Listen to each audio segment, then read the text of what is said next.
Live कर रखा था।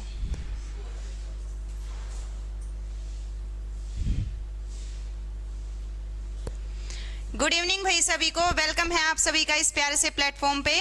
तो जल्दी से सभी बच्चे जुड़ जाएं भाई और क्लास को अपने मैक्सिमम फ्रेंड्स के पास शेयर कर दें, क्योंकि जो आज की क्लास है वो आपके लिए बहुत ही ज़्यादा इम्पोर्टेंट रहने वाली है। तो जो आपका CPLO का एग्ज़ाम है भाई, CET के थ्रू आपका लिया जाएगा, 4 फरवरी को आपका एग्ज़ाम है और उसी एग्ज़ाम के लिए ये आपकी क्लास रहेगी, जिसके अंदर आपका ई-गवर्नेंस का जो टॉपिक है वो कंप्लीट करवाया जाएगा और आपके 3 से 4 मार्क्स एग्ज़ाम में आपको देखने को मिलेंगे इस छोटी सी क्लास में से। तो एक बार सारे बच्चे जुड़ जाओ और अपने फ्रेंड के पास क्लास को कर दो शेयर। तो सबसे पहले देखो भाई, एग्जाम के अंदर डायरेक्ट क्वेश्चन पूछा जाएगा, क्योंकि ये जितने भी क्वेश्चन है ना सारे के सारे प्रीवियस ईयर के क्वेश्चन है। इन्हीं में से आपको खुद को देखने को मिलेगा। फर्स्ट क्वेश्चन है, फर्स्ट टाइम ई-गवर्नेंस की शुरुआत कब हुई थी भाई? तो कब हुई थी शुरुआत? 1970 में हुई थी। इस क्वेश्चन को अच्छे से याद कर लीजिए, कब हुई थी शुरुआत? 1970 में, ठीक है। उसके बाद है राष्ट्रीय ई-गवर्नेंस योजना। ये योजना कब लागू की गई थी? तो योजना लागू की गई थी भाई 2006 के अंदर आपके इंडिया के अंदर। शुरुआत पूछ ली जाए तो क्या आएगा? 1970। और ये योजना इंडिया में कब लागू की गई थी? तो 2006 के अंदर। नेक्स्ट है, इस योजना के तहत कितने मिशन का प्रोजेक्ट बनाया गया था? ठीक है, यानी टोटल मिशन मोड प्रोजेक्ट कितने लिए गए थे इसके अंदर? वो है आपके 31। ये जो आंकड़े आपको दिए गए हैं ना, इनको अच्छे से माइंड में फिट कर लेना। सारे के सारे क्वेश्चन पेपर में पूछे गए हैं, ठीक है। सारे के सारे क्वेश्चन आपके एग्जाम में पूछे गए हैं, प्रीवियस ईयर के क्वेश्चन है, तो सारे बच्चे अच्छे से इसको याद रखना। नेक्स्ट है, आपसे पूछ लिया जाए कि ई-गवर्नेंस की जो टाइप है वो कौन कौन सी होती है? ई गवर्नेंस की जो टाइप है वो कौन कौन सी होती है? फर्स्ट टाइप आपकी है G2Z। G2Z इसको बोलेंगे गवर्नमेंट टू गवर्नमेंट। क्या बोलेंगे? गवर्नमेंट टू गवर्नमेंट बोलेंगे, ठीक है भाई। नेक्स्ट है G2C। G2C का मतलब है गवर्नमेंट टू सिटीजन। क्या बोला जाएगा? Government to citizen. नेक्स्ट है G2B। अब G से तो फिर से वही गवर्नमेंट बनेगा, B से क्या बनेगा? B से बनेगा बिजनेस, गवर्नमेंट टू बिजनेस। समझ रहे हो ना? इजी फुल फॉर्म है और सारी की सारी पेपर में पूछी गई है। जो खासकर ये वाली है ना C2C वाली, C2C वाली, ये वाली मोस्टली पूछी जाती है। इसका मतलब होता है सिटीजन टू सिटीजन। क्या होता है? Citizen to citizen. नेक्स्ट है आपकी G2B, गवर्नमेंट टू बिजनेस। उसके बाद है G2E। E से क्या बनेगा? एम्प्लॉय। क्या बनेगा? एम्प्लॉय। तो G2E का मतलब है गवर्नमेंट टू एम्प्लॉय। यहां तक क्लियर है भाई? ठीक है, यहां तक सारे बच्चे माइंड में इस चीज को बैठा लो, क्या कि भी फर्स्ट टाइम ई गवर्नेंस की शुरुआत 1970 में। उसके बाद राष्ट्रीय ई गवर्नेंस योजना कब? 2006 में। उसके बाद इसके अंदर टोटल मिशन मोड प्रोजेक्ट कितने थे? तो 31 थे। और उसके बाद है ई गवर्नेंस के जो टाइप हैं वो कौन कौन से हैं? G2Z, government to government, G2C, government to citizen, G2B, government to business, G2E, government to employ and C2C, citizen to citizen. यहां तक क्लियर है मेरे हिसाब से। नेक्स्ट पे चलते हैं हम लोग, और नेक्स्ट है भाई आपके सामने स्तंभ। इसमें स्तंभ कितने रखे गए? आपसे पूछ लिया जाएगा कि ई गवर्नेंस जो योजना है इसके तहत कितने स्तंभ बनाए गए। तो मेन जो मतलब इंपॉर्टेंट चीजें हैं भाई, जिन पे ज्यादा ध्यान दिया गया, कितने स्तंभ रखे गए? 4। पहला है लोग। क्या है पहला स्तंभ? लोग। सेकंड है प्रक्रिया, थर्ड है प्रौद्योगिकी और फोर्थ है संसाधन। इस योजना के तहत कितने स्तंभ? 4 स्तंभ, ठीक है भाई। उसके बाद है CSC। ये जो अपने CSC सेंटर होते हैं ना, ये भी आपके ई गवर्नेंस योजना के तहत ही खोले गए थे।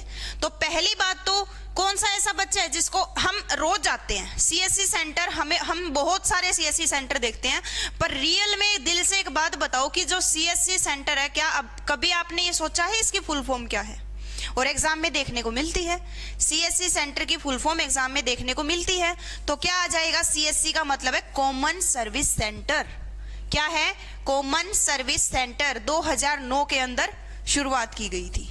कब की गई थी? 2009 के अंदर। नेक्स्ट है भाई दीक्षा पोर्टल। एग्जाम में बहुत बार देखने को मिलता है, कई बार आया हुआ है पेपर के अंदर ये क्वेश्चन, अब भी आएगा। दीक्षा पोर्टल किससे संबंधित है? शिक्षकों के जीवन शैली को डिजिटल बनाता है। ये जो टीचर्स हैं उनके जीवन शैली को क्या बनाएगा? ये डिजिटल बनाएगा, दीक्षा पोर्टल। याद रख लेंगे इस चीज को। नेक्स्ट आपके सामने आईटी का जन्मदाता। आईटी का जन्मदाता किसको माना जाता है भाई? इंडिया के अंदर आपके राजीव गांधी जी को माना जाता है। किसको माना जाता है? इंडिया के अंदर राजीव गांधी जी को आईटी का जन्मदाता। अच्छा, ये वाला most important question, IT act. IT act कब बना था? 2000 में। कब बना था? 2000 में बना था आईटी एक्ट।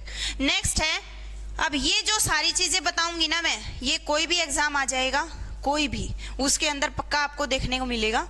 जो ई गवर्नेंस वर्ष है, ये किस वर्ष को घोषित किया गया था? 2001 को। ई गवर्नेंस का वर्ष कौन से साल को बताया गया था? 2001 को। अब यहां से एक माइंड में बात आ रही है, क्या आ रही है कि जो 2023 का गया था, ये कौन सा वर्ष था? 2023 का वर्ष कौन सा था? तो आप क्या कहेंगे? बाजरा वर्ष, है ना। मोटे अनाजों पे मोटे अनाज को उगाने के लिए इस पे ध्यान दिया गया था, तो ये था 2023 का। उसके बाद अब 2024 चला हुआ है, ये कौन सा वर्ष है? 2024 किसका वर्ष घोषित किया गया है? तो ये है कैमल का, ऊंट का। क्लियर भाई? किसका है ये? ऊंटों का है, 2024 वाला। अच्छा, नेक्स्ट पे चलते हैं हम लोग। नेक्स्ट आपके सामने शगुन पोर्टल। क्या है भाई? नेक्स्ट आपके सामने शगुन पोर्टल। इसके अंदर क्या है? पहली बात तो कौन से मंत्रालय के अंदर, किस मंत्रालय ने बनाया था ये पोर्टल? तो मानव संसाधन विकास मंत्रालय ने। किसने? मानव संसाधन विकास मंत्रालय ने। शिक्षा मंत्रालय के अंडर में आता है ये, ठीक है। अच्छा, इसका मकसद क्या था? क्यों बनाया गया था ये? तो ये स्कूली शिक्षा को सुदृढ़ करने के लिए, स्कूली शिक्षा को आगे बढ़ाने के लिए, उसका विकास करने के लिए आपका शगुन पोर्टल बनाया गया था। याद रखना, दीक्षा पोर्टल किसके लिए था?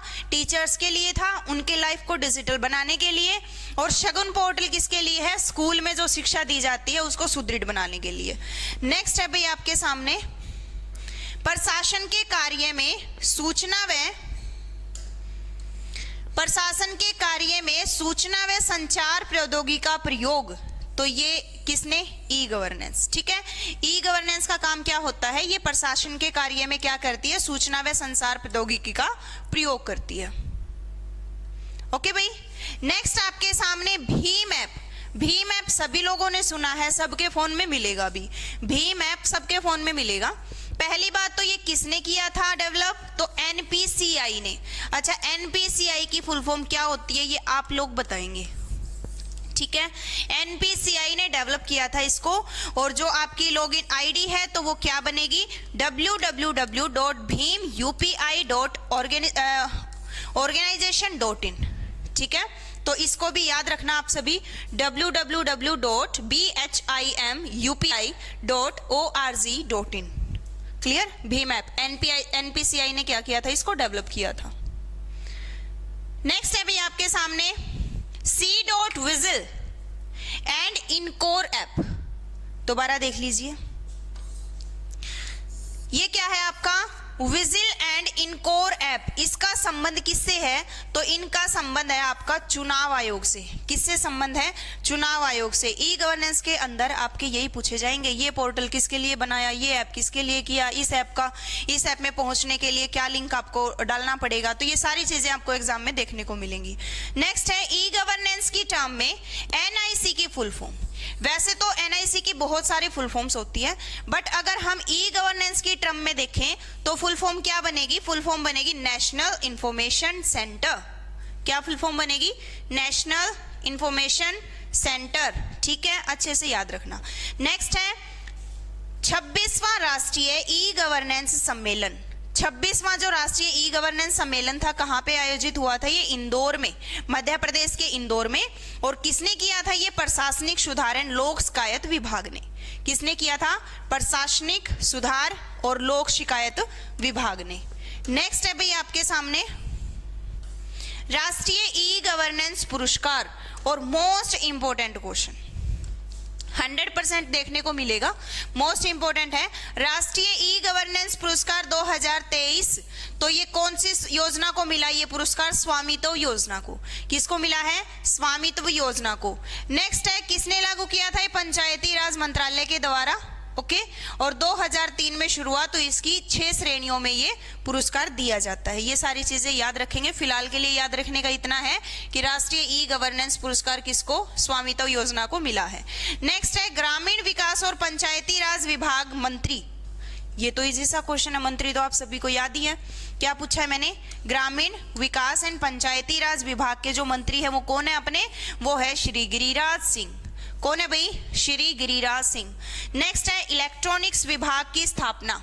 जो इलेक्ट्रॉनिक्स डिपार्टमेंट है अपना, उसकी स्थापना कब की गई थी? 1970 में। इसको भी आप लोग अच्छे से याद रखेंगे। नेक्स्ट है भाई आपके सामने आरोग्य सेतु ऐप लॉन्च। आरोग्य सेतु के बारे में भी सभी को पता है, मोस्टली के फोन में मिलेगा भी। आरोग्य सेतु जो ऐप है ये कब लॉन्च किया गया था? 2 अप्रैल 2020 को। कब किया गया था भाई? 2 अप्रैल 2020 को। ये डेट भी आप लोग अच्छे से याद रखना। नेक्स्ट है समाधान ऐप। समाधान ऐप भी किसके लिए बनाया गया था? चुनाव आयोग के लिए बनाया गया था। ये सारे के सारे प्रीवियस ईयर के क्वेश्चन हैं और आपको भी एग्जाम में 110% देखने को मिलेंगे। ठीक है भाई। नेक्स्ट आपके सामने ई गवर्नेंस के तहत स्मार्ट शब्द। जो स्मार्ट शब्द होता है ना, पेपर में क्वेश्चन पता है क्या आया था? पेपर में क्वेश्चन आया था कि ई गवर्नेंस के तहत जो स्मार्ट शब्द है उसके अंदर ए की जो फुल फॉर्म है वो क्या है? पेपर की लैंग्वेज थी ये। क्लियर? पेपर की लैंग्वेज थी ये। तो अब आप लोग ध्यान देना कि भाई एस, क्या पता अब की बार एस की पूछ ले, एम की पूछ ले, है ना? तो एस से क्या बनेगा? सिंपल। एम से क्या बनेगा? मोरल। ए से क्या बनेगा? अकाउंटेबल। आर से क्या बनेगा? रिस्पॉन्सिबल। टी से क्या बनेगा? ट्रांसपेरेंट। याद रखेंगे सारे बच्चे इस चीज को। नेक्स्ट है भाई 2023 तक दुनिया की सबसे ज्यादा revenue generate e commerce company. 2023 तक दुनिया के अंदर सबसे ज्यादा रिवेन्यू करने वाली कंपनी कौन सी है? और ई कॉमर्स कंपनी कौन सी है? अमेजॉन। कौन सी है भाई? अमेजॉन की जो कंपनी है वो है। उसके बाद नेक्स्ट आपके सामने प्रगति। प्रगति की अगर फुल फॉर्म पूछ ली जाए आपके सामने, किसकी पूछ ली जाए भाई? प्रगति की। Proactive governance and timely implementation. क्या बनेगी? ध्यान से सुनिए, ध्यान से। क्या बनेगी? Proactive governance and timely implementation. ठीक है, अच्छे से याद कर लेना इस चीज को। नेक्स्ट है सरस कलेक्शन। सरस कलेक्शन क्या है भाई? ये स्वयं सहायक समूह से संबंधित है। पहली बात तो ये पूछ लिया जाए कि जो सरस कलेक्शन है वो किससे संबंधित है? तो ये स्वयं सहायक समूह से संबंधित है। और इसे कौन सी योजना के तहत बनाया गया था? तो इसे दीनदयाल अंत्योदय योजना। ठीक है भाई, दीन दयाल अंत्योदय योजना के तहत। नेक्स्ट आपके सामने राष्ट्रीय ग्रामीण आजीविका मिशन के अंतर्गत किया गया था। तो ये इसके और कहां से शुरुआत हुई थी सरस कलेक्शन की? ये सबसे पहले एक पायलट प्रोजेक्ट बनाया था कि चल जाएगा तो ठीक है वरना बंद कर देंगे। शुरुआत हुई थी इसकी बिहार से। कहां से हुई थी? बिहार से। याद रखना इस चीज को। नेक्स्ट है government e market place launch किया। गवर्नमेंट जो ई मार्केट प्लेस है वो कब लॉन्च किया गया था? 2016 के अंदर। ये सारे के सारे क्वेश्चन प्रीवियस ईयर के हैं, अब की बार भी आएंगे पेपर में। अच्छे से पढ़ लेना, इनको अच्छे से याद कर लेना। नेक्स्ट है भाई डिजिटल इंडिया प्रोग्राम के सदस्य। जो डिजिटल इंडिया प्रोग्राम होता है उसके सदस्य कितने हैं आपके? 9। कितने सदस्य हैं? 9। और शुरुआत कब हुई थी? 1 जुलाई 2015 से इसकी शुरुआत हुई थी। अच्छे से याद कर लेना। भारत को डिजिटल रूप से, इसका मेन मकसद क्या है? इसका मेन मकसद है भारत को डिजिटल रूप से क्या करना? सशक्त बनाना, एकदम से ऊंचाई पे लेके जाना डिजिटल रूप से। नेक्स्ट है भारत नेट शुरू। भारत नेट शुरू कब हुआ? 2011 के अंदर।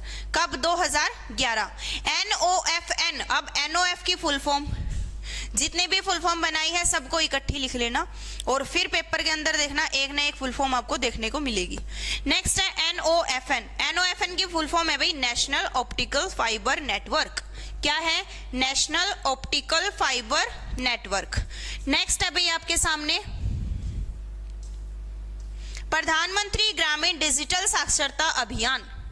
क्या है क्वेश्चन कि प्रधानमंत्री ग्रामीण डिजिटल साक्षरता अभियान की शुरुआत कब, 2017 में। कब हुई थी, 2017 में हुई थी। नेक्स्ट है डिजिटल इंडिया के 9 स्तंभ।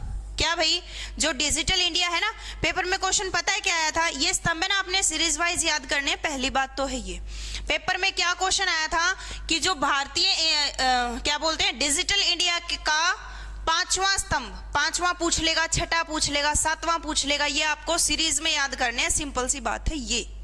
अब चौथा पूछा गया था, 5वां पूछा गया था, मेरे को अच्छे से क्लियर नहीं है, बट ये पूछा था कि इसमें से भाई ये नंबर का स्तंभ कौन सा है, तो अच्छे से याद रखना है। फर्स्ट है आपका ब्रॉडबैंड हाईवे। क्या है पहला स्तंभ, ब्रॉडबैंड हाईवे, ठीक है। दूसरा स्तंभ है कि भाई मोबाइल कनेक्टिविटी के लिए सार्वभौमिक पहुंच, यानी पूरे इंडिया के अंदर मोबाइल की कनेक्टिविटी पहुंच जाए। नेक्स्ट है सार्वजनिक इंटरनेट एक्सेस कार्यक्रम। क्या बोला मैंने, सार्वजनिक इंटरनेट एक्सेस कार्यक्रम। नेक्स्ट है ई गवर्नेंस। चौथा स्तंभ कौन सा आपका, ई गवर्नेंस, ठीक है। 5वां है आपका ई क्रांति, जिसकी शुरुआत हुई थी 2015 के अंदर। कब हुई थी, 2015 के अंदर। नेक्स्ट 6ठा स्तंभ आपका कौन सा है, इलेक्ट्रॉनिक विनिर्माण। कौन सा है 6ठा स्तंभ, इलेक्ट्रॉनिक विनिर्माण। और मेरे हिसाब से चौथा पूछा था, है ना, चौथा पूछा था, ई गवर्नेंस है चौथा स्तंभ, तो आप लोग ये अच्छे से ध्यान रखना। 7वां स्तंभ है नौकरी के लिए आईटी। क्या भाई, नौकरी के लिए आईटी। 8वां स्तंभ है प्रारंभिक फसल कार्यक्रम। 8वां स्तंभ कौन सा है, प्रारंभिक फसल कार्यक्रम। और 9वां स्तंभ है सभी के लिए सूचना। ठीक है भाई, अच्छे से इन चीज को याद कर लेना। 9 के 9 स्तंभ क्या करेंगे आप लोग, सीरीज वाइज याद करेंगे। नेक्स्ट है अटल इनोवेशन मिशन। तो इसकी शुरुआत कब हुई थी, 2018 के अंदर। अटल इनोवेशन मिशन की शुरुआत हुई थी 2018 के अंदर। याद कैसे करोगे, जैसे ए को ऐसे लिखते हैं ना, इसको बंद कर दो तो 8 तो अपने आप याद आ जाएगा, ठीक है। और अटल ए है तो ए पहला अक्षर है, पहला अक्षर है तो ऐसे क्या बन जाएगा, 2018 के अंदर आपकी अटल इनोवेशन योजना की शुरुआत की गई, मिशन की।